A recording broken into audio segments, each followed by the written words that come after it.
আজকের মঙ্গল সমাচার মথি 9 অধ্যায় 1 থেকে 8 পদ।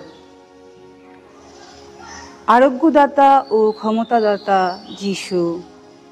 তাই যিশু নৌকায় গিয়ে উঠলেন, আবার সাগর পেরিয়ে তিনি এলেন নিজের শহরে। সেখানে কয়েকজন লোক তার কাছে নিয়ে এলো খাটিয়ায় শুয়ে থাকা একজন পক্ষাঘাতগ্রস্ত লোককে। তার প্রতি তাদের এমন বিশ্বাস দেখে যিশু সেই পক্ষাঘাতগ্রস্ত লোকটিকে বললেন, বৎস, আর ভেবো না, তোমার সমস্ত পাপ ক্ষমা করা হলো। তাতে শাস্ত্রীদের কয়েকজন মনে মনে ভাবতে লাগলেন, লোকটা ঈশ্বর নিন্দা করছে।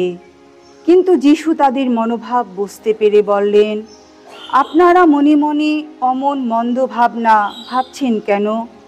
কোনটা বলা সহজ, তোমার সমস্ত পাপ ক্ষমা করা হলো, না ওঠো তুমি হেঁটে বেড়াও?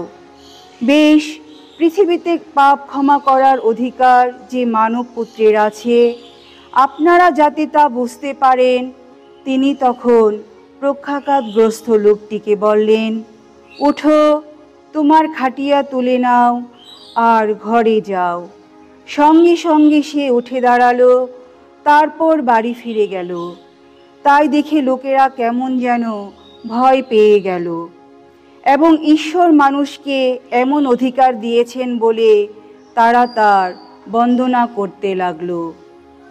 প্রভুর মঙ্গল সমাচার।